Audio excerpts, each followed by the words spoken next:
Rajesh welcome to 6 TV special డిబేట్కి స్వాగతం. ఇక ఇవాళ తెలంగాణ అసెంబ్లీ సమావేశాలు ప్రారంభమయ్యాయి.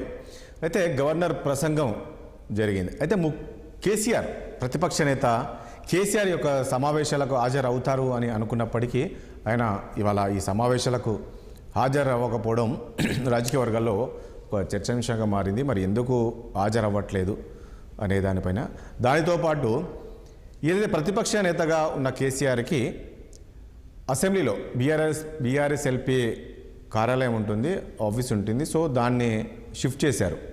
సో ఎందుకు అంటే అది లోపల ఉండేది, ఈరోజు బయటికి షిఫ్ట్ చేశారు. మరి ఎందుకు షిఫ్ట్ చేశారు అనేది ఈరోజు బీఆర్ఎస్ శ్రేణులు చెప్తున్నారు. ఎందుకంటే గతంలో కాంగ్రెస్ పార్టీ ప్రతిపక్షంలో ఉన్నప్పుడు మేము టీఆర్ఎస్ ఎల్పీ సిఎల్పీ ఇచ్చాము, మరి వీళ్ళు ఎందుకు ఈ రకంగా చేస్తున్నారని చెప్పేసి రిజిస్టర్ ప్రశ్నిస్తారు. దాంతోపాటు ఈరోజు బీఎస్సీ సమావేశం జరిగింది. బీఎస్సీ సమావేశం కాస్త రసాబసగా జరిగింది. ఎందుకంటే బీఎస్సీ సమావేశంలోని ప్రతిపక్ష పార్టీ అయిన కేసీఆర్తో పాటు కడియం శ్రీహరి హాజరవ్వాల్సి ఉంటుంది. కానీ అక్కడ కేసీఆర్ హాజరవ్వకుండా హరీష్ రావు హాజరవ్వడాన్ని అభ్యంతరాన్ని తెలిపారు. శ్రీధర్ బాబు ఏదైతే అసెంబ్లీ వ్యవహారాల మంత్రి అయితే అభ్యంతరం తెలిపారు, మీరు ఎలా వస్తారు, అక్కడ కేసీఆర్ రావాలి కదా అని.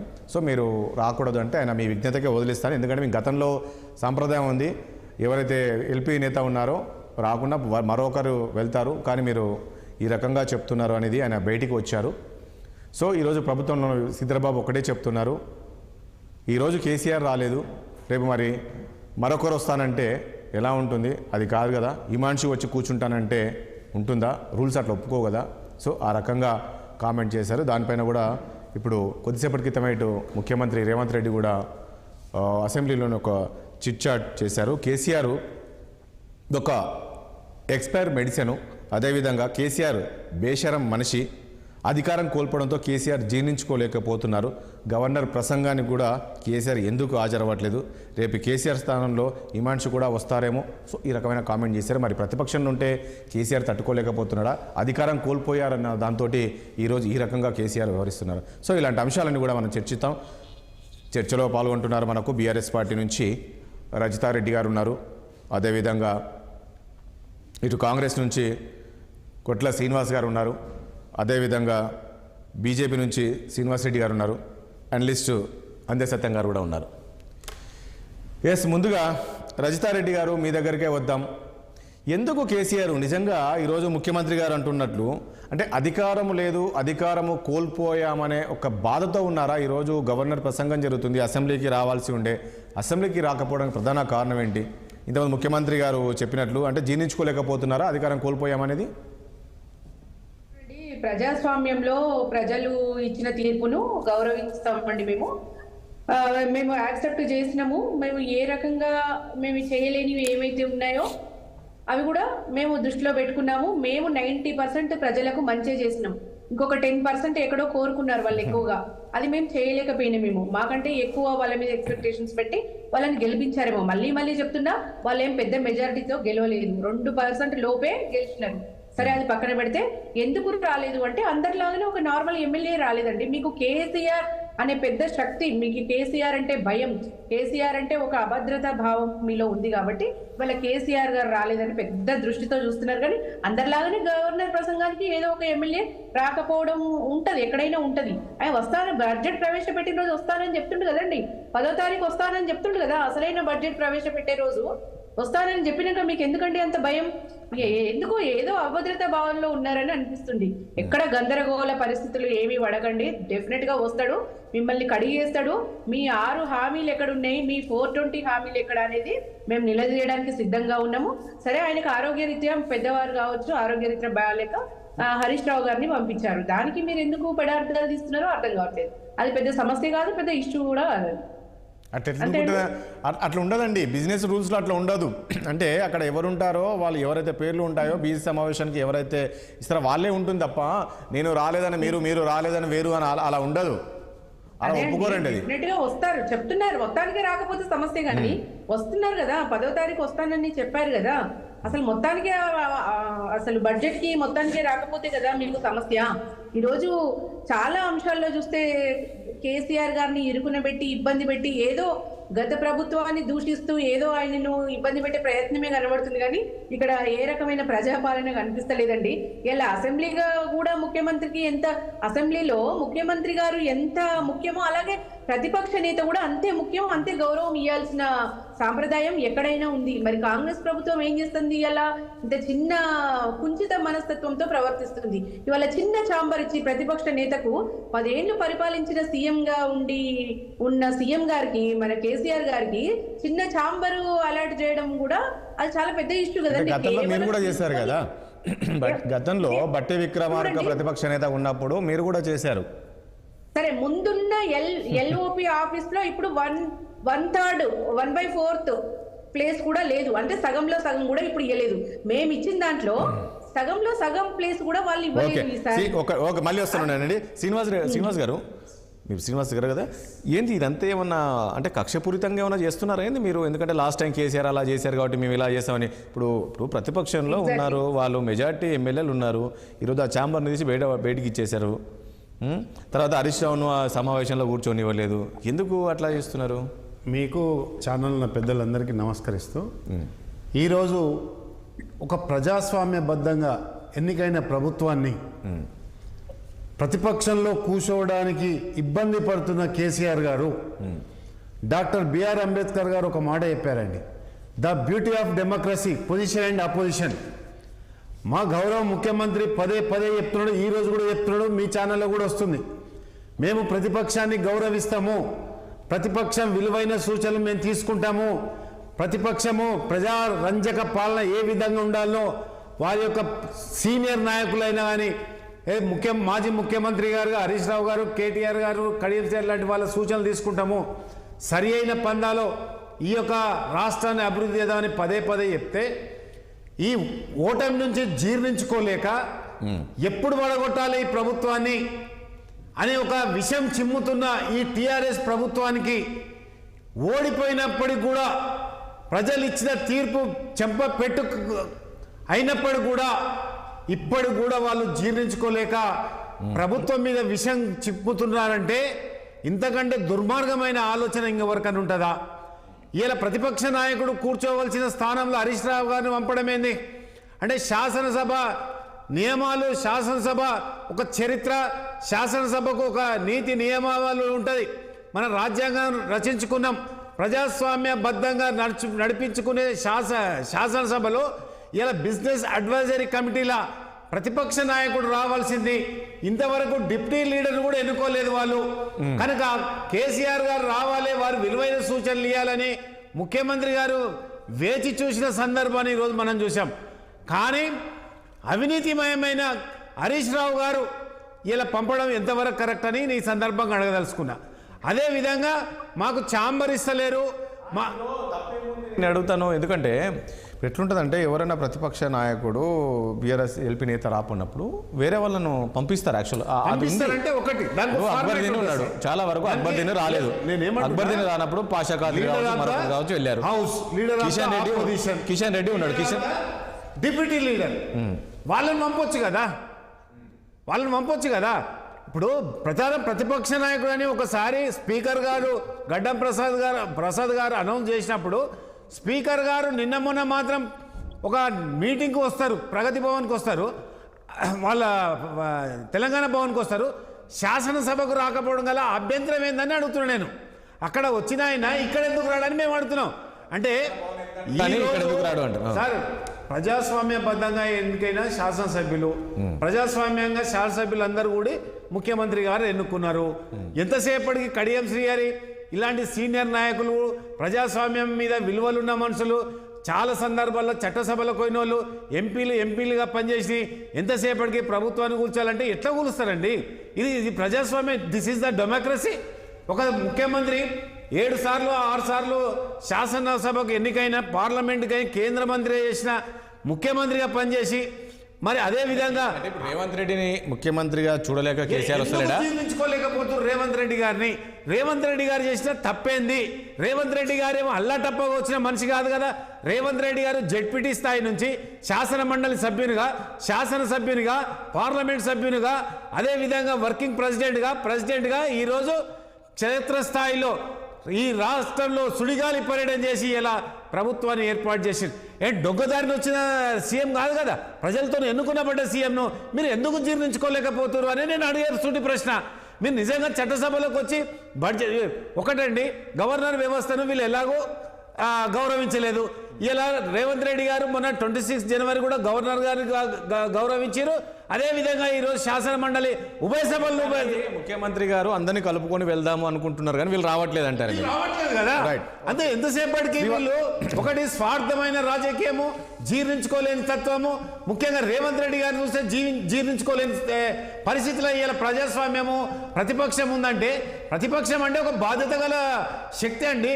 ముఖ్యమంత్రి గారికి ఎంత పవర్ ఉంటుందో ప్రతిపక్ష నాయకుడు కూడా క్యాబినెట్ హోదా ఉంటుంది. అదేవిధంగా ప్రతిపక్ష నాయకుడు ఒక బాధ్యత గల వ్యక్తి కాబట్టి ప్రతిపక్ష నాయకుడు శాసనసభకు రావాలని కోరుతా ఉన్నాను. మేడం గారు ఒక్క నిమిషం సార్. మేడం గారు అంటారు మాకు ఒకటే రూమ్ ఇచ్చిరంటారు. ఒక్క రూమ్ ఇచ్చింది 2 రూములు ఇచ్చింది కాదు. ప్రజా సమస్యల మీద శాసనసభలో తన గలాన్ని విప్పవలసిన అవసరం ఉంది. మాకు విలాసవంతమైన జీవితాలు, శాసనసభలు కూడా ప్రగతి భవన్లు కావాలి, ఫామ్ హౌస్ కావాలంటే ఇయర్ ఇక్కడ. Right okay. శ్రీవర్ధన్ రెడ్డి గారు ఏం చూస్తే ఎలా అనిపిస్తుంది ఈరోజు బీఆర్ఎస్ పార్టీ ఒక ప్రతిపక్ష పాత్ర పోషించట్లేదు అనుకోవచ్చా?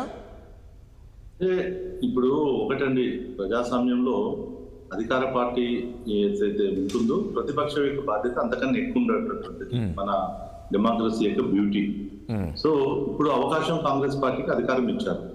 సో ప్రధాన ప్రతిపక్షంగా కాంగ్రెస్ కి ఇచ్చారు, ఇది బీఆర్ఎస్ కి ఇచ్చారు, ఇవాళ భారతీయ జనతా పార్టీకి 8 మంది ఎమ్మెల్యేలు ఇచ్చారు. సో ఈ ప్రజా తీర్పును మనం గౌరవించాలి. సో ఈ ప్రజా తీర్పు గౌరవించాలి. ఈ యొక్క అసెంబ్లీలో జరిగేటువంటి సమావేశాల్లో పాల్గొవలసిన బాధ్యత ఆ యొక్క ప్రజలు ఇచ్చి ఎమ్మెల్యేలుగా పంపించింది కాబట్టి అది బాధ్యత. తర్వాత ఆ పార్టీకి ఆయన నాయకుడు, ఇలా ప్రధాన ప్రతిపక్ష హోదా పొందినటువంటి ఒక నాయకుడు. సో ఈ యొక్క బిఎస్సి యొక్క కమిటీలో తప్పకుండా ప్రధాన ప్రతిపక్షం యొక్క నాయకుడు ఉండాలి. కానీ కేసీఆర్ యొక్క యాటిట్యూడ్ మనం గత 10 సంవత్సరాల నుంచి కూడా చూస్తున్నప్పుడు, అసెంబ్లీలో తనకు నచ్చని వాళ్ళు అసెంబ్లీలో మాట్లాడుతుంటే మాట్లాడనీయకుండా బయటికి పంపించిన సందర్భాలు చాలా ఉన్నాయి. మీరు ఈటల రాజేందర్ గారి ఎపిసోడ్ చూశారు. అట్లనే అంతకన్నా ముందు బీజేపీ సభ్యులు ఎవరైనా మాట్లాడుతూ ఉంటే ఏదో ఒక పేరుతోటి సస్పెన్షన్ చేశారు. 2014లో బహుశా రేవంత్ రెడ్డి గారు కూడా అసెంబ్లీలో ఉన్నప్పుడు సో వారిని కూడా మాట్లాడనియొద్దు అనేటువంటి ఒక దుర్మార్గంతో ఆ ప్రభుత్వంలో వ్యవహారం చేశారు. సో ఇవాళ నచ్చకపోయినా ఈ ప్రజాస్వామ్యంలో ఇలా కాంగ్రెస్ పార్టీకి ప్రజలు మ్యాండేట్ ఇచ్చారు, సీఎం అయ్యారు. సో తప్పకుండా ఈ ప్రభుత్వం వీళ్ళు ఏదైతే బయట చెప్తున్నటువంటి ఎవరైనా ప్రధాన ప్రతిపక్షంగా ఉండేటువంటి పార్టీ యొక్క ఎమ్మెల్యేల బాధ్యత, సో ప్రభుత్వం ఇచ్చేటటువంటి ఏదైతే హామీలు ఉన్నావో వాటిని అమలు చేయించడం కోసం, వాటిపై మాట్లాడడం కోసం, అదే ప్రజా సమస్యలను ఎత్తడం కోసం మనం ఈ యొక్క శాసనసభ వేదికలను మనం ఉపయోగించుకోవాలి. అయితే ఇక్కడ కేసీఆర్ శ్రీవర్ధన్ రెడ్డి గారు ఒక విషయం మాట్లాడారు. శ్రీవర్ధన్ రెడ్డి గారు, కాంగ్రెస్ ప్రభుత్వం ఎర్పడినప్పటి నుంచి కూడా ముఖ్యమంత్రి రేవంత్ రెడ్డి డే 1 నుంచి చెప్తూ ఉన్నారు, మేము భేషజాలకోము, గతంలో కేసీఆర్ వ్యవహరించినట్టు వ్యవహరించను, నేను అందరినీ కలుపుకొని వెళ్తాను, ఏ సమస్య అయినా కూడా కలిసి వాళ్ళతో చర్చించిన తర్వాతనే నేను నిర్ణయాలు తీసుకుంటాను, నేను ప్రతిపక్షం వాళ్ళని కూడా ఈ రకంగా చెప్పినప్పటికీ కేసీఆర్ ఎందుకు ఈ రకంగా వ్యవహరిస్తున్నారు? అంటే ఇది ఇంకా రాబోయే రోజుల్లో అంటే ఆయన అసెంబ్లీకి వస్తారా రారా? ఇప్పుడు ఒకటి నేనేమంటున్నానంటే, రేవంత్ రెడ్డి గారు చెప్తున్నంత గొప్పగా ఆయన నటిస్తున్నాడా, ఏం చేస్తున్నారో మనం చూస్తున్నాం. సో ఆయన నటిస్తున్నది కనపడుతుందా మీకు? అంటే మరి ఇప్పుడు 6 గ్యారెంటీల విషయంలో ఏం చెప్తున్నారు? పదే చెప్తున్నారు. అవును, వాళ్ళు 6 గ్యారెంటీలు 2 నెలలు అమలు చేస్తామని అయితే చెప్పలే కదా వాళ్ళు. ఏం చెప్పలేదు, 100 రోజులు చెప్పలేదు. ఎక్కడ 6 గ్యారెంటీలు ఎన్ని రోజులు చేస్తామన్నారు? 100 రోజుల్లో చేస్తామని ఆ రోజుల్లో చెప్పారు. నేను అదే చెప్తున్నా మిత్రమా, నేనేమంటున్నా 6 గ్యారెంటీల్లో పూర్తి చేస్తామన్నారు. దాంట్లో అడుగుతున్నా ప్రధానమైన అంశాన్ని నేను అడుగుతున్నా, మిగతా విషయాలకు నేను డిబేట్ చేయట్లేదు. ప్రధానమైన అంశం ఏంటంటే రైతులకు ఏదైతే ధాన్యం కొనుగోలులో 500 రూపాయల బోనస్ ఇస్తారని చెప్పారు, ఇవాళ రైతులు కొనుగోలు అయిపోయినాయి. ఇవాళ రైతులకు సంబంధించినటువంటి ఏదైతే పెట్టుబడి సహాయం చేస్తారని చెప్పారో, మరి 15,000 రూపాయలు చేస్తాను, 2 లక్షల రూపాయలు రుణమాఫీ చేస్తారన్నారో, ఇది ఒక్కటే నేను అడుగుతున్నా. మిగతా గ్యారెంటీల విషయంలో పాయింట్ అది కాదు, మన డిస్కషన్ అది కాదు, పాయింట్ అది కాదు. శ్రీవర్ధన్ రెడ్డి గారు, సరే శ్రీవర్ధన్ రెడ్డి గారు అదంతా రేపు అసెంబ్లీలో మాట్లాడొచ్చు. సరే ఏం చెప్తారో వాళ్ళ సమాధానం ఏం చెప్తారో. మన వ్యవహారం మనం మాట్లాడాల్సింది ఏంటంటే, ఈ రోజు కేసీఆర్ గవర్నర్ ప్రసంగం పైన రాకపోవడం కాదంటే, గవర్నర్ ప్రసంగం వినొద్దు అనుకున్నాడా, గవర్నర్ ప్రసంగం చూడొద్దు అనుకున్నారా? ఒక సెకండ్ ఇవ్వండి. అంటే నేను రేవంత్ రెడ్డి గారు చెప్పిన దాంట్లో ఎలా ఉందనేది ఒక అంశం అయితే, ఇలా కేసీఆర్ గారి మీద ప్రధాన ప్రతిపక్ష హోదాలో ఉన్నటువంటి వ్యక్తి అన్న బాధ్యత, తనకు నచ్చలేదు రేవంత్ రెడ్డి గారు, నచ్చలేదు గవర్నర్ గారు అని చెప్పేసి ఆయన బయట, రేవంత్ రెడ్డి నచ్చలేదా, గవర్నర్ నచ్చలేదా కేసీఆర్? రాజరికం కాదు, ఇది ప్రజాస్వామ్యం. ఈ ప్రజాస్వామ్యంలో ప్రజల యొక్క తీర్పును ఆయన తప్పకుండా కూడా ఆచరించాల్సిందే, అమలు చేయాల్సిందే. ఒకవేళ రాకపోతే ఆయన రాకూడదని అనుకుంటే, ఎలాగూ తెలంగాణలో బీఆర్ఎస్ పార్టీ భవిష్యత్తులో ఇంకా కనుమరుగైపోతుంది. ఇప్పటికే అక్కడ ఉన్నటువంటి నాయకులు కావచ్చు, ప్రజలు కావచ్చు, ఇలా బీఆర్ఎస్ అవసరం కూడా లేదు రాష్ట్రానికి. ఇవాళ జాతీయ పార్టీగా కాంగ్రెస్ దాని ప్రతిపక్షంగా భవిష్యత్తులో బీజేపీని ఇక్కడ ఉన్నటువంటి తెలంగాణ రాష్ట్రంలో రేపు జరిగే అవకాశాలని ప్రజలు కోరుకుంటున్నారు. ఓకే, శ్రీవర్ధన్ రెడ్డి గారు ప్లీజ్ ఒక్క నిమిషం. అందసత్యం గారి దగ్గరికి వెళ్దాం ఒకసారి. ఆయనకు తెలుసు, ఆయన చాలా ఏళ్ల నుంచి తెలుసు, రాజకీయ పార్టీలను చూశాడు, మా ముఖ్యమంత్రులను చూశాడు. ఏంటి సత్యం గారు, ఎట్లా అనిపిస్తుంది ఇప్పుడు మాజీ ముఖ్యమంత్రి వ్యవహరిస్తున్న తీరు కావచ్చు, ఇప్పుడు ప్రజెంట్గా ఉన్న ముఖ్యమంత్రి రేవంత్ రెడ్డి వ్యవహరిస్తున్న అంశం, ఇవన్నీ ఏమనిపిస్తుంది మీకు? అంటే కేసీఆర్ కావాలనే రాలేదు ఈరోజు అనుకోవచ్చా? తర్వాత బీఎస్సీ సమావేశం కూడా మీరు చూసి ఉంటారు. ఒకటే, బీఎస్సీ సమావేశమే జరిగే సమావేశాలకి ఒక డైరెక్షన్. 10 రోజులు జరిగినా 8 రోజులు జరిగినా దానికి ఒక డైరెక్షన్ ఇచ్చేది బీఎస్సీ సమావేశమే. తర్వాత చర్చకు వచ్చే విషయాలు నిర్ణయించేది కూడా బీఎస్సీ సమావేశమే. కేసీఆర్ గారు బీఎస్సీ సమావేశానికి వచ్చి వారి వయసు రీత్యా కానీ లేదా అనారోగ్యం దృష్ట్యా కానీ బీఎస్సీ సమావేశం అటెండ్ అయిపోతే మంచి రెస్పెక్టబిలిటీ ఉండేది. ఇప్పుడు ఇన్ని రకాల ఎక్స్పెక్టేషన్స్ లేకపోతే ఇంకా అనుమానాలు ఇవన్నీ ఉండేవి కావు. అది ఒకటి. తర్వాత కేసీఆర్ అన్నిటిని కూడా గత 10 ఏళ్లుగా అబౌవ్ ఆల్ దీస్ థింగ్స్ అన్నట్టుగా వ్యవహరించండి అనేది జనంలో బాగా పోయింది. కాబట్టి దాన్ని రివర్స్ చేయడానికి కొన్ని డెమోక్రటిక్ నామ్స్లో తను సూటు కావటం అవసరం కొత్తగా. కాబట్టి ఇప్పుడు ఇవాళ అది అటెండ్ అయిపోయి ఉంటే పెద్ద సమస్యగా ఉండేది కాదు. అది ఒక అంశం.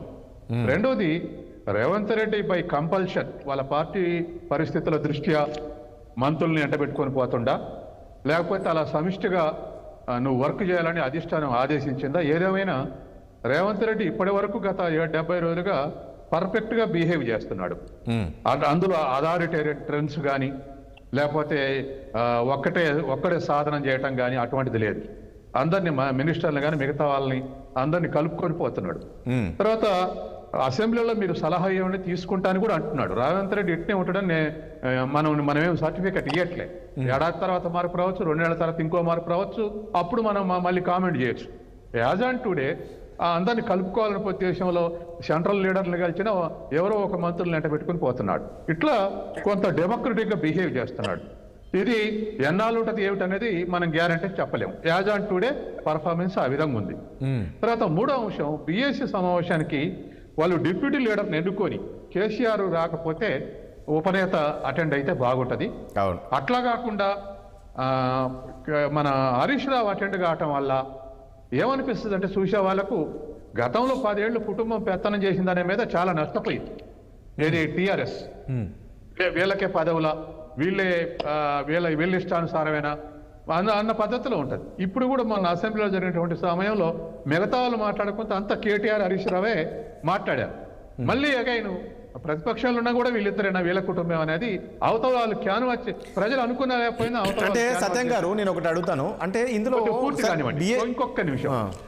ఇట్లా అనుకునే ప్రమాదం ఉంది. కాబట్టి తర్వాత రెండోది, ఇవాళ ఏదో చిన్న రూమ్ కేటాయించారు లేదా గతంలో బట్టి విక్రమార్క కేటాయించారు కాబట్టి ఇది రివెంజా అన్నప్పుడు, బట్టి విక్రమార్కకు బీఆర్ఎస్ వాళ్ళు కేటాయించింది నిజమే అయితే అది నిజమైన ఇవాళ కేసీఆర్కి అలా కాంగ్రెస్ ప్రభుత్వం కేటాయించవద్దు.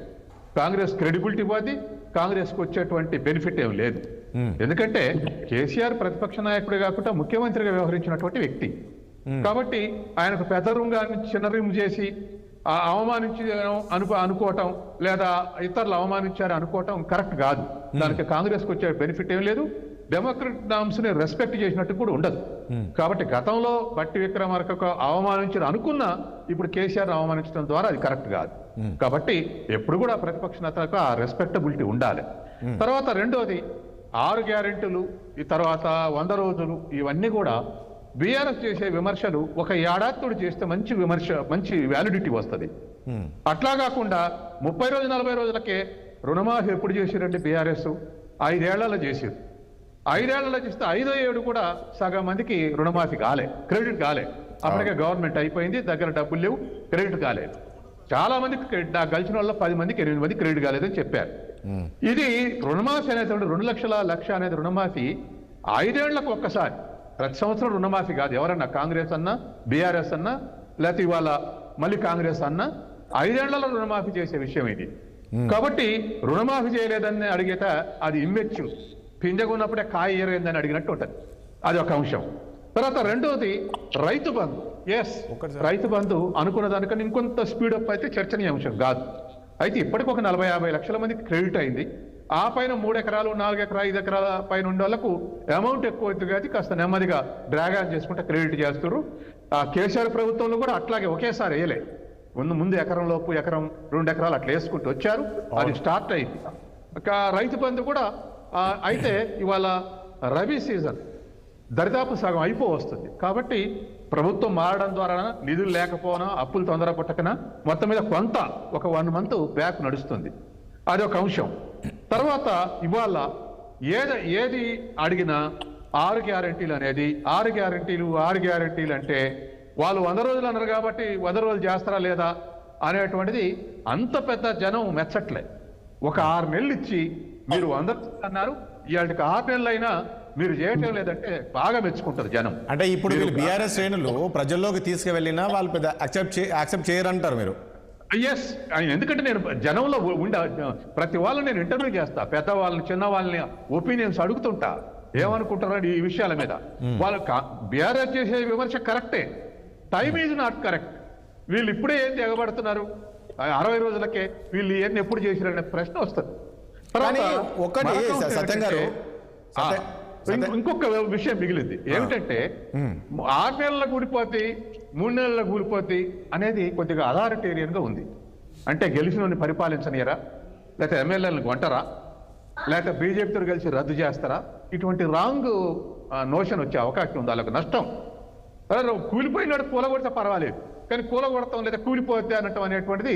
అయితే నేనేమనుకుంటున్నంటే జనమేమో అట్లా అనుకునే అవకాశం ఉంది. నేనేమనుకుంటున్నంటే బీఆర్ఎస్ నుంచి వలసలు ఉండే అవకాశం ఉంది.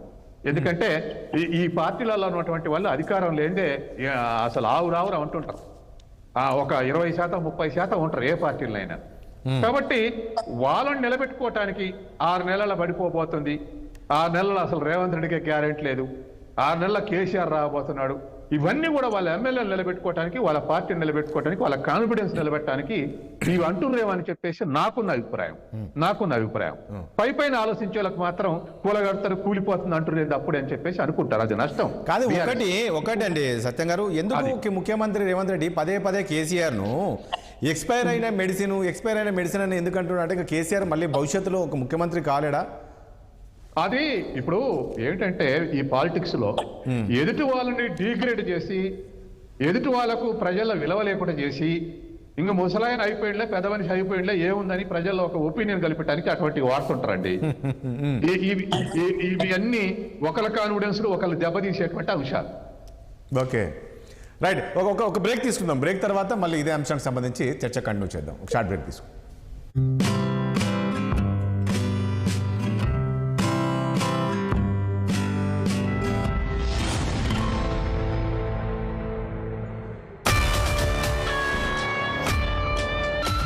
The people of Telangana earned for freedom, democracy, and governance that reflected their aspirations.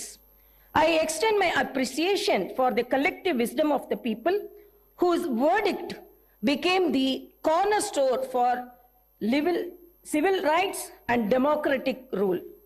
As the new assembly delves into the intricacies of the budget, let me emphasize the significance of this process in a parliamentary democracy.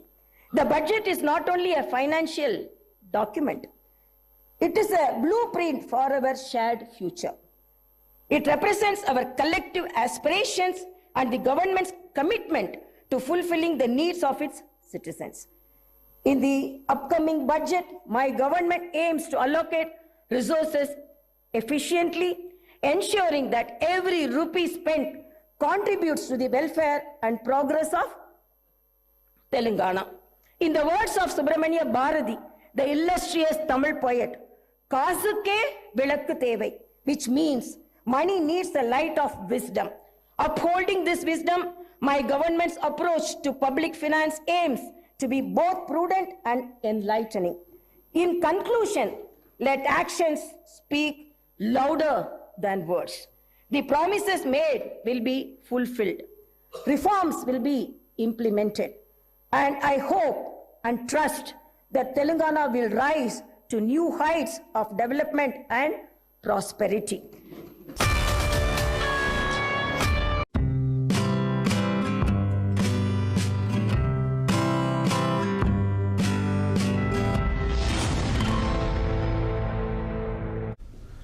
Right, welcome back. ఇక కేసీఆర్ ఈరోజు అసెంబ్లీకి రాకపోవడం చర్చనీయాంశంగా మారింది. అయితే సరే, governor ప్రసంగం అంటే రాలేదు, ఆరోగ్యం, కానీ బీఎస్సీ సమావేశానికన్నా వచ్చిపోయింటే గౌరవంగా ఉండేది అని చెప్పేసి చెప్తున్నారు. రజిత గారు, ఏంటి ఈరోజు జరిగిన సిచ్యువేషన్ మనకు తెలుసు అంటే నెక్స్ట్ జరిగే అసెంబ్లీ సెషన్స్కి వస్తారా? మరి ఏంటి ఇప్పటికే మనం చూస్తూ ఉన్నాము, ఈ ప్రభుత్వం ఏర్పడిన తర్వాత మీ హయాంలో జరిగిన ఏ అంశానికి కూడా పూర్తిగా అవినీతిలో కూరుకుపోయింది అంటున్నారు. మిషన్ కాకతీయ కావచ్చు, మిషన్ భగీరథ కావచ్చు, అదేవిధంగా ధరణి, ఇవన్నీ కూడా రేపు అసెంబ్లీలో కేసీఆర్కు పెద్ద సవాల్ ఇవి. దీన్ని ఎలా ఎదుర్కోబోతారు ఏంటి? చూడండి, అనేక వందల కొద్ది సంక్షేమ పథకాలు పెట్టిన ఆయనకు ఇవి ఒక లెక్క అండి. ఇవి ఏం జరిగింది ఇందులో? మీరు నిరూపించండి, మాటల్లో కాదండి, చేతల్లో చూపించండి. మీరు నిరూపించాలని సవాల్ చేస్తున్నారు కదా కేసీఆర్ గారు. మీరు ఎక్కడ ఏ ప్రూఫ్ లేకుండా ఇలా నోటికొచ్చినట్టు గత ప్రభుత్వాలను విమర్శించుకుంటా ప్రజాపాలనను గాలి వదిలేసి ఈ రోజు గవర్నర్ గారు ప్రసంగం ఎట్లుందండి? రాష్ట్ర ప్రజల భవిష్యత్తు గురించి భయాందోళనకరంగా ఉంది ఆమె ప్రసంగం చూస్తే. ఈ రోజు గవర్నర్ గారు నోట అబద్ధాలు చెప్పించారు కాంగ్రెస్ పార్టీ. గవర్నర్ ప్రసంగం ప్రభుత్వంపై విశ్వాసం కలిగించేలా ఉండాలి ఎప్పుడైనా, కానీ ఇలా విశ్వాసం కలిగించలేకపోయిందండి ఆవిడ గారి ప్రసంగం. ఈరోజు గవర్నర్ ప్రభుత్వ హామీలపై స్పష్టతే లేదు, అసలు ప్రజలకు పూర్తిగా నిరాశ కల్పించింది. ఇవాళ గవర్నర్ గారి ప్రసంగం ప్రభుత్వ విజన్ డాక్యుమెంట్ గా చూస్తారు, అదేమీ కూడా కనిపించలేదండి. ఇలా వీళ్ళేదో అరచేతిని అడ్డుపెట్టి కేసీఆర్ గారు సూర్యకాంతిని ఆపుదామన్నట్టుగా 39 మంది ఎమ్మెల్యేలు ఎక్కడ కూర్చుంటారండి? ఎక్స్పైర్ అయిపోయాడు కేసీఆర్ అంటుండే, ఎక్స్పైర్ అయిపోయిన మెడిసిన్ అంటున్నారండి కేసీఆర్ ని. ఇప్పుడు చూడండి, మేము ఒక కొత్త ధనంతో వచ్చినాం, ఇంకా కొత్తగా మేము ఇంకా ఎక్కువ పని చేయడానికి సిద్ధంగా ఉన్నామండి. ఎక్స్పైరీ కాదు, వాళ్ళ అభద్రతా భావంలో ఉండి అట్లాంటి మాటలు మాట్లాడుతున్నారు. కానీ 10 సంవత్సరాలు సీఎం గా పనిచేసిన వ్యక్తి ఆయన స్థాయికి ఇవ్వాల్సిన గౌరవం 10 సంవత్సరాలు సీఎం గా ఉండే మొత్తం అప్పుల కుప్పలు చేశాడు రాష్ట్రాన్ని. ఏ శాఖ చూసుకున్నా కూడా పూర్తిగా అవినీతిలో కూరుకుపోయింది. ఏ శాఖకు ఏ మంత్రి రివ్యూ చేస్తే అక్కడంతా కూడా ఈ వేల కోట్ల రూపాయల అవినీతి కూరుకుపోయిందని చెప్పేసి చూస్తున్నాం కదా. విజిలెన్స్ ఎంక్వైరీలు వేశారు, ఏసీబీ రైట్స్, ఏసీబీ విచారణ చెప్పినాం. మరి సరే, ఇన్ని సంక్షేమ పథకాలు ఇస్తూ ఇంత అభివృద్ధి చేసి ఈ అప్పులు చూపిస్తున్నాం, మరి ఈ 2 నెలల్లో ఏం అభివృద్ధి చేసిండని ఆయన అన్ని వేల కోట్ల అప్పులు తెచ్చిండండి? మరి ఇంతవరకు రైతు బంధు లేకనే పాయే, ఎకరానికి 15,000 ఇస్తా అన్న మనిషి కనీసం 10,000 కూడా ఇవ్వకనే పాయే, బోనస్ ధాన్యానికి 500 ఇస్తా అనే యాసంగి పంటలకు అవి కూడా ఇవ్వకనే పాయే, 24 గంటల కరెంటే లేకపాయే, పెన్షన్ లేకపాయే, ఏది లేకపోయినా కూడా అన్ని వేల కోట్లు అప్పెందుకు చేసిండండి మరి ఇప్పుడున్న ప్రజెంట్ సీఎం గారు? మరి ఎంతసేపు గత ప్రభుత్వాలను విమర్శించుకుంటూ ఏదో కుబుద్ధిని, వాళ్ళకున్న కుంచిత మనస్తత్వాన్ని దాచుకుంటున్నారు తప్పితే ప్రజా పాలన ఎక్కడ కనిపించలేదు. ప్రజా వాణిలో రోజు వస్తా అని చెప్పిన సీఎం ఒక్కనాడే వచ్చి మోకం చాటేస్తున్నాడు. ఇలా ప్రజా పాలనలో దరఖాస్తులు ఎవరు తీసుకుంటున్నారంటే కాంట్రాక్ట్ ఉద్యోగులు తీసుకుంటున్నారు. మా బీఆర్ఎస్ పాలనలో కలెక్టర్లు తీసుకునే వాళ్ళు. ఇవాళ ప్రజా భద్రతను దృష్టిలో పెట్టుకొని సగర్వంగా మేము ఎంత బాగా చేసినామండి, ఇలా కాంట్రాక్ట్ ఉద్యోగులు తీసుకుంటారు అండి. ఇలా రైతులను కాంగ్రెస్ మోసం చేసింది నిజం కాదా అండి? ఇలా ఒక్కనాడే వచ్చి మరో 10 రోజుల్లో ఎలక్షన్ కోడ్ వస్తుంది, ఏదో మాయమాటని చెప్తాడు, ఇంత దాటేస్తాడు, ఇంత ఒక 3 నెలలు కాలం గడిపేస్తాడు. ఆయనన్న మాటలే కదండి. గవర్నమెంట్ రాగానే 2 లక్షల రుణమాఫీ అనేది ఆయనన్న మాటలే కదా. 6 నెలలు టైం ఇవ్వాలని అంటే 6 నెలలు టైం ఇస్తాం, 6 నెలలు కదా సంవత్సరం ఇస్తాం, బట్ ఆయనే అన్నారు కదండి స్వయాన సీఎం గారే అన్నారు కదా, మేము వచ్చిన నెలలోపే ఇదైతుంది, 2 నెలలలోపే ఇంకోటి చేస్తాం, ఇవన్నీ చెప్పింది వాళ్ళే కదా. 6 గ్యారంటీలలో 13 హామీలు ఉన్నాయండి. ఒట్టి 6 గ్యారంటీలే కాదు, మహాలక్ష్మి పథకంలో ఒక్కటి చేసి మొత్తం అయిపోయింది అన్నాడు. 2500 ఇంకా 500 గ్యాస్ అవన్నీ ఇవన్నీ లేదు. ఏదో రాహుల్ గాంధీ మన సోనియా గాంధీ గారి బర్త్డేకు ఏదో 2 హామీలు హడావిడిగా అమలు చేస్తున్నారు. ఇక మిగతా 4 ఎప్పుడు అంటే రాహుల్ గాంధీ పెళ్లికి ఒక నిమిషం శ్రీనివాస్ గారు, ఒక నిమిషం ప్లీజ్. ఇప్పుడు ఎప్పుడైతే రిజల్ట్ వచ్చినాయో తెలంగాణ శాసనసభ ఎన్నికల్లో, ఎప్పుడైతే మేము మ్యాజిక్ ఫిగర్ దాటినామో అప్పటి నుంచే ఈ విష పురుగులు విషాన్ని జిమ్ముతురు. వీళ్ళకి ఏ మందు పెట్టి చంపినా తప్పులేదు. ఎందుకంటే రేవంత్ రెడ్డి అనే వ్యక్తి ఒక ప్రజాస్వామ్యబద్ధంగా ఎన్నికైన ముఖ్యమంత్రిని పట్టుకొని శాసనసభలో కేటీఆర్ గారు, హరీష్ రావు గారు వ్యంగ్యాస్త్రాలు విసురుతుంటే ఈ ప్రజలకు, ఈ తెలంగాణ సమాజానికి ప్రతిపక్షం ఏం సమాధానం చెప్తుందండి?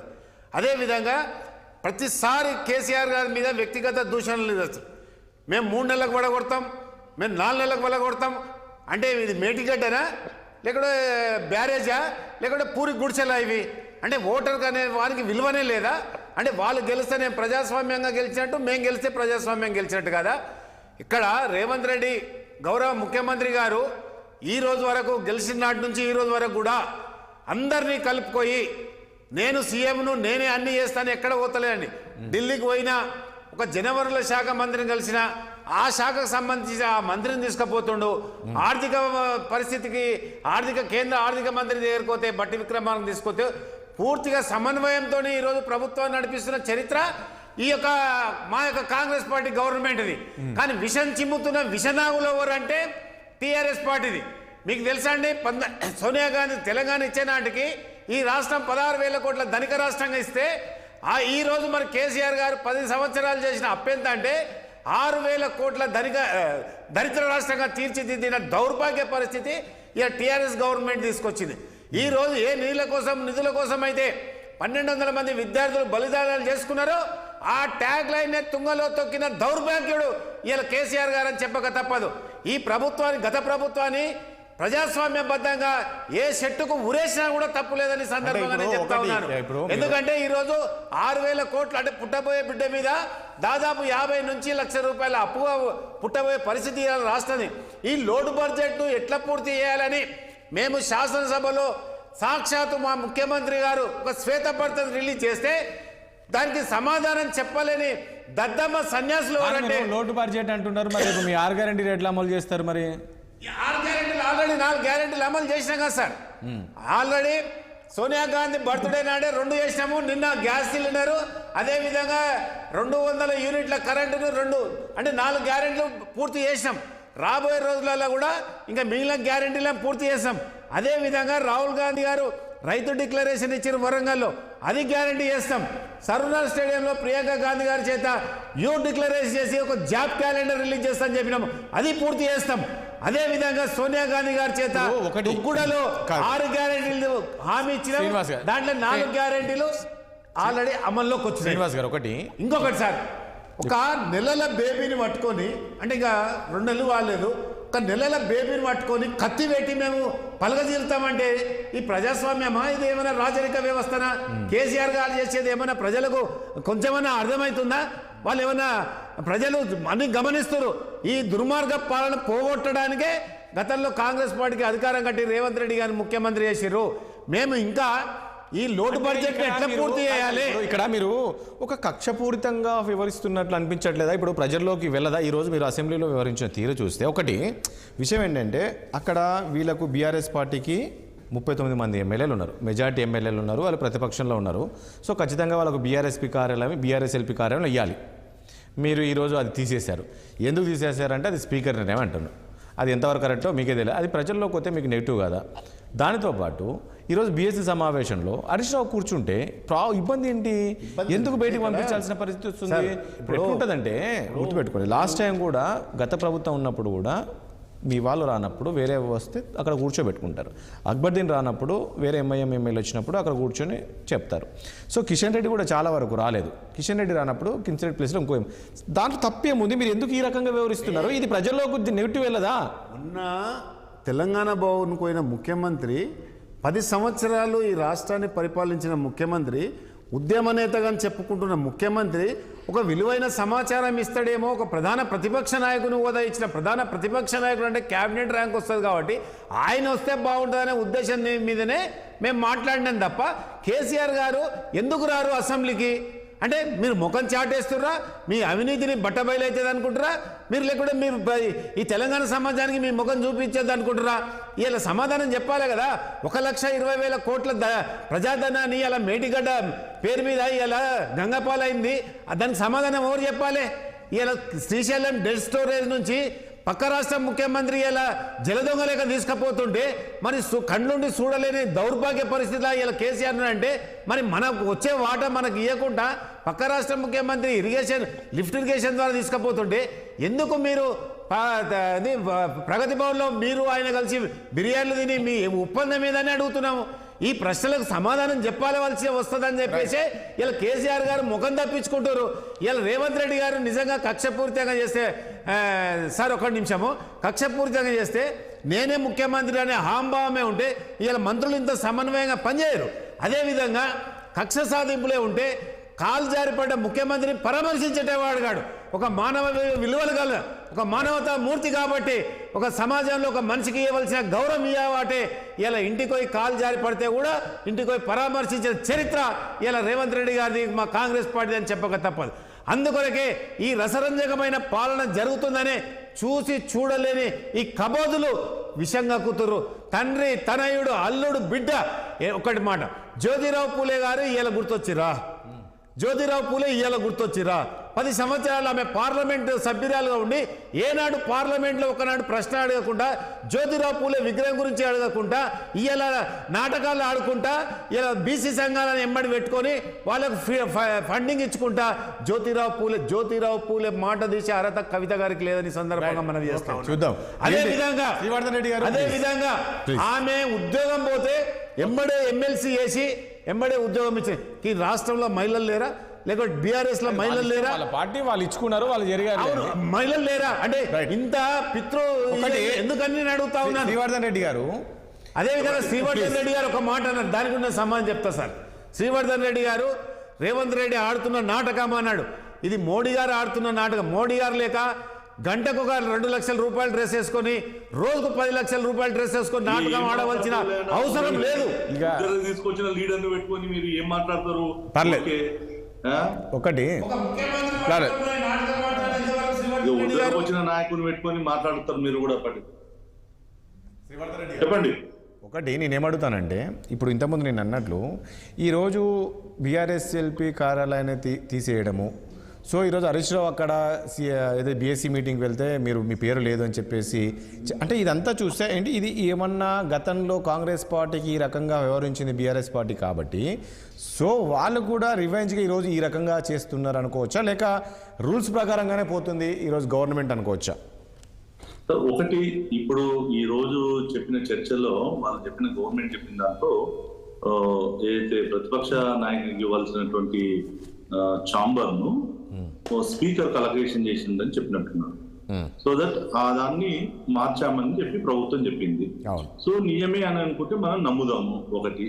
రెండోది, ఇవాళ ఎమ్మెల్యేలు ఎక్కున్నారు కాబట్టి సరిపోదు అనుకున్నప్పుడు ప్రభుత్వం, సో ఇది జరిగినటువంటి ఇమీడియట్లీ జరిగినటువంటి ఒక ప్రాసెస్ కాబట్టి నేను ఇంకొకటి ఇస్తా అని చెప్పి చెప్పాల్సిన బాధ్యత ప్రభుత్వం మీద ఉంది. ఒకటి. రెండోది, ఇవాళ కేసీఆర్ గారు నిజంగా ఏదే కారణాలతో, అంటే ఈవెన్ అనారోగ్య కారణాలతో రాలేకపోతున్నా అని చెప్తే దీని మీద ఇంత చర్చ లేదు, ఇంత దీని మీద డిబేట్ లేదు. ఇలా బీజేపీ కూడా ఫ్లోర్ లీడర్ మేము ఎన్నుకోలేదు, కానీ అక్కడ బీఏసీ మీటింగ్ పోవాల్సి వచ్చినప్పుడు దానికి సంబంధించి ఒక తీర్మానం రెజల్యూషన్ చేసి మహేశ్వర్ రెడ్డి గారిని పంపించారు.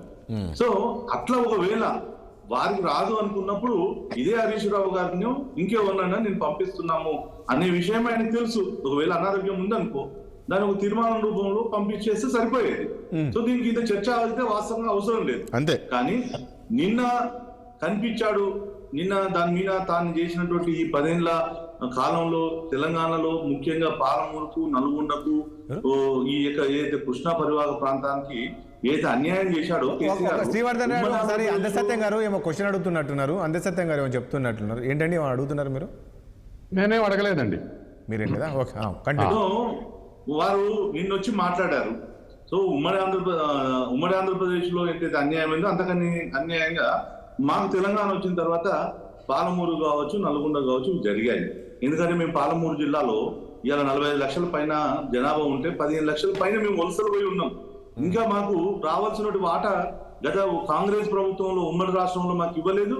ఇక కనీసం బీఆర్ఎస్ ప్రభుత్వం వచ్చినాక, టీఆర్ఎస్ వచ్చినాక, తెలంగాణ వచ్చినాక మా పాలమూరు గుడ్డులను మేమందరం కూడా బాగుపడతామని చెప్పి అనుకున్నాం. కానీ 1,00,000 ఎకరాలకు నియోజకవర్గాలకు ఇస్తున్నాడు, ఎక్కడ ఇయ్యలే.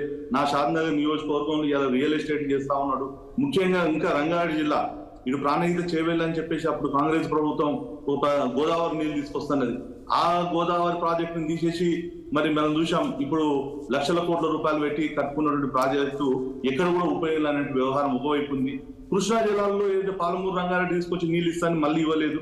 ఇట్లాంటివి ఎన్నో చేసి ఎందుకు శ్రీవర్ధన్ రెడ్డి గారు ఒకటి ఎందుకు మీరు కూడా ఒక బీఆర్ఎస్ ఎల్పీ మన బీజేఎల్పీ నేతను ఇప్పటి వరకు ఎన్నుకోకపోలేదు? ఎందుకు ప్రాబ్లమ్స్ ఎందుకు వెన్నుకోలేదు? అదే నేనంటుంటే అందుకొరకు ఎన్నుకోలేదు కాబట్టి ఈ రోజు మా యొక్క ఎమ్మెల్యేలతోటి వాళ్ళందరూ కూడా ఒక రెజల్యూషన్ చేశారు. ఈజ్ అ టెక్నికల్ ఒక నేషనల్ పార్టీ ఉంది, దానికి ఒక అభిప్రాయంతో గతంలో 3 years సీనియర్ గా ఉన్నటువంటి నాయకుడు ఉన్నాడు, కొత్తగా వచ్చిన వాళ్ళు ఉన్నారు. సో దీంట్లో యాక్టివ్ రోల్ చేయాల్సిన వ్యవహారాలు ఉన్నాయి. సో ఇట్ ఈస్ మాకు ఉన్నటువంటి ఒక ఇంటర్నల్. సో ఇది అయిపోతుంది, అంటే ఇది ఎప్పుడు అనేది ఈ ప్రాసెస్ లో అయిపోతుంది.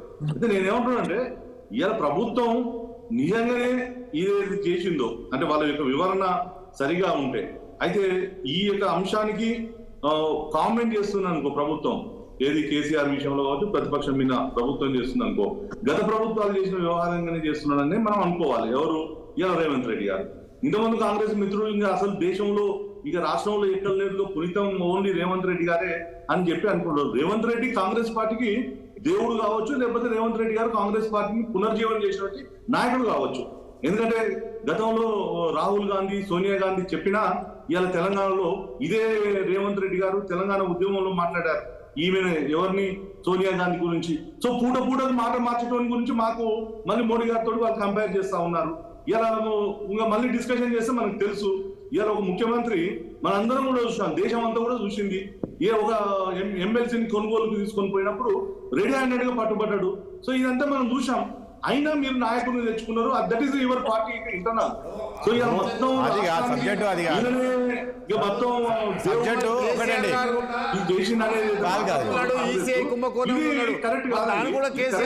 అడగండి మరి. కేంద్ర ప్రభుత్వం మీరున్నారు, మేడిగడ్డ కూలిపోయింది. మీరు 9 సంవత్సరాలు ఏం చేసిరు? మీ దగ్గర ఉన్న ఏజెన్సీలు ఒక్కరినైనా ఉపయోగించి ఈ రాష్ట్ర అవినీతి మీద ఏమైనా విచారణ కమిటీ వేసిరా? ఒక కమిటీ వేసిరా? రేవంత్ రెడ్డి గారు అంటే మరి సారా కుంభకోణంలో కూడా కేసీఆర్ గారు ఉన్నారు, ఈఎస్ఐ కుంభకోణంలో కేసీఆర్ గారు ఉన్నారు, పాస్పోర్ట్ కుంభకోణంలో కేసీఆర్ గారు ఉన్నారు. అది ఎందుకో తీయరు. కాళేశ్వరం సరే అవన్నీ పాతాయి. మన దగ్గర కాళేశ్వరం ప్రాజెక్టు అవినీతిమయమైంది. ఇలా అవినీతిమయమైంది. ఇలా బీజేపీ నాయకులు సాక్షాత్తు ప్రధానమంత్రి అమిత్ షా గారు వచ్చి అమిత్ షా గారు వస్తారు, నడ్డా గారు వస్తారు, భాగ్యలక్ష్మి గుడి గారితో పూజ చేస్తారు, పోతారు తప్ప కేసీఆర్ గారి అవినీతి మీద దోచుకున్న దాని మీద ఎందుకు విచారణ చేపట్టారు? ఎందుకంటే టీఆర్ఎస్ బీజేపీ ఒకటే తాను ముక్కలు కాబట్టి విచారణకు వెనుకంజ వేస్తున్నారు. గతంలో టీఆర్ఎస్ అయితే అహంకారపూరితంగా వివరించుందో అదే వ్యవహారం చేస్తున్నారు మీరు. డెమోక్రసీలో కేసీఆర్ గారిని ఎందుకని కేసు వస్తారు? ఈ కవిత గారి లిక్కర్ స్కామ్ ఏం చేసిరు?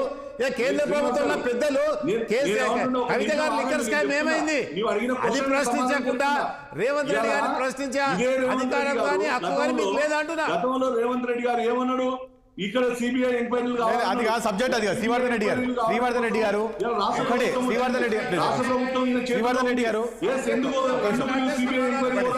గారు ఎందుకు కోరట్లేదు నువ్వు? మీరు మొన్న మాట్లాడింది కదా తెలంగాణ. శ్రీవర్ధన్ రెడ్డి గారు అది సబ్జెక్ట్ కాదు. శ్రీవర్ధన్ రెడ్డి గారు శ్రీవర్ధన్ రెడ్డి గారు